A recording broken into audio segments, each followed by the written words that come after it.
Parfois, on veut suivre nos clients ou savoir qui achète quoi et où.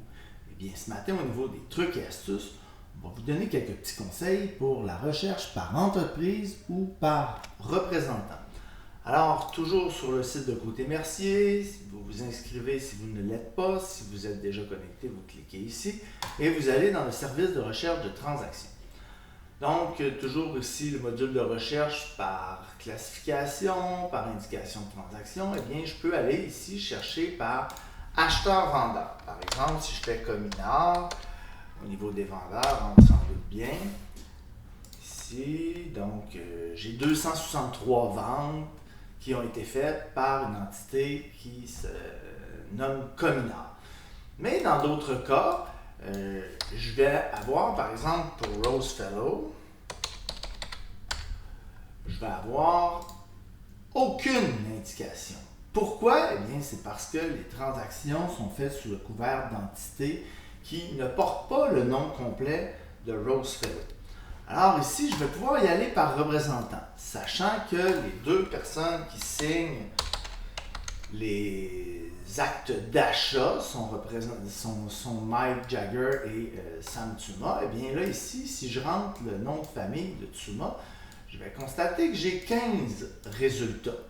Et ici, si je les fais afficher, c'est dans la région de Montréal, donc la région large de Montréal. Donc, je vois la localisation de ces transactions-là. Je voyais aussi ici que c'est majoritairement des terrains, de l'industriel, des terrains, toujours des choses, des grands espaces, je dirais.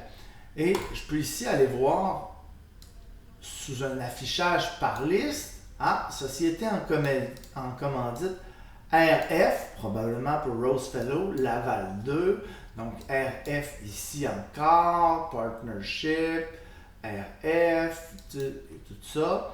Certains noms, un Canada Inc. ici, donc est-ce que c'est véritablement Rosefellow qui est derrière ça? Je vais pouvoir le voir quand je vais aller dans le détail des trucs. Donc je vais pouvoir sélectionner tout ici, envoyer ça vers un visualisateur et voir ici les 15 transactions dans le détail.